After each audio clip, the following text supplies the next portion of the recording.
बिस्मिल्लाहिर्रहमानिर्रहीम। अस्सलाम वालेकुम friends, welcome to my YouTube channel how to cook it. उम्मीद है आप सब खैरियत से होंगे। आज मैं आपके साथ दही जमाने का तरीका शेयर करूंगी। आप देख सकते हैं कितना अच्छा दही जमकर तैयार हुआ है। दही को जमाने के लिए मैंने 1 लीटर दूध ले लिया है। इसे मैं 3 से 4 बॉयल आने तक बॉयल करूँगी। फ्लेम को मैं हाई रखूँगी। 3 से 4 बॉयल आ चुके हैं तो अब मैं फ्लेम बंद कर देती हूँ और अब मैं इसे किसी बाउल में ट्रांसफ़र कर लूँगी। मैंने यहाँ पे स्टील का बाउल लिया है, मैं इसी में दही को जमाऊँगी। आप मिट्टी का बर्तन भी ले सकते हैं या फिर आपको जिस भी बाउल वगैरह में दही को जमाना हो आप वो इस्तेमाल करें। इसके बाद मैं इसे 5 से 6 मिनट के लिए अच्छी तरह फेंट लूँगी। ऐसा करने से दही बहुत ही अच्छा तैयार होगा।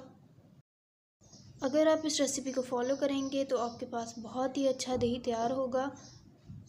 रमज़ान में वैसे भी दही का इस्तेमाल बहुत ज़्यादा होता है।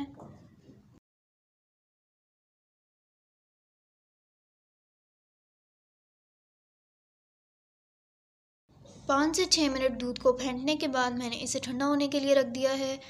दूध हमारा नीम गर्म होना चाहिए, इतना गर्म हो कि जब मैं इसमें उंगली डालूं तो मुझे ज़्यादा गर्म महसूस ना हो, मेरी उंगली से बर्दाश्त कर ले। बस इतना ही दूध को गर्म होना चाहिए। अब मैं इसमें हाफ़ टेबल स्पून दही शामिल करूँगी। दही को इसमें शामिल करने से पहले मैंने अच्छी तरह फेंट लिया था। मैं दही को अच्छी तरह मिक्स कर लूँगी। कभी कभार हम ऐसा करते हैं कि दूध में ज़्यादा दही डाल देते हैं, जिसकी वजह से जो दही तैयार होता है वो खट्टा होता है। अब मैं दूध को कवर करके 6 से 7 घंटे के लिए रख दूँगी। जब दही जम जाए तो हम इसे उठा के फ्रिज में रख देंगे। आप लोग देख सकते हैं माशाल्लाह से बहुत ही अच्छा दही तैयार हुआ है। आप लोग भी इस तरह घर में दही तैयार करें।